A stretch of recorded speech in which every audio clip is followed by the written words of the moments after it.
Hi, it's me again with Corel Tips and Tricks, and this little tip came from one of my viewers on this one.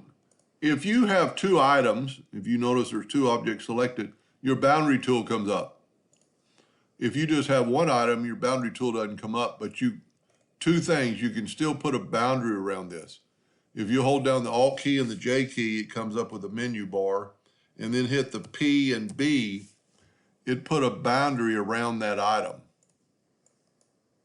That's pretty cool. I mean, you could do the same thing with this instead of going here, just alternate, I forgot what it is, alternate J, P, B, it put a boundary around it. Now that's not really any faster than doing it the other way, but when you only have one object, you don't have that.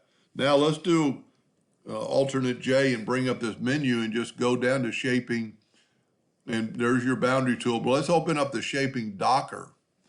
There's a couple of things a little different with this.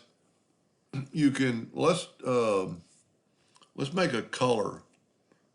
And let's say we have no outline, but we want to put a boundary around it.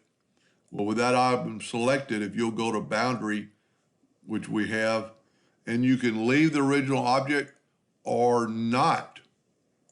So now we put a boundary, but the object is gone.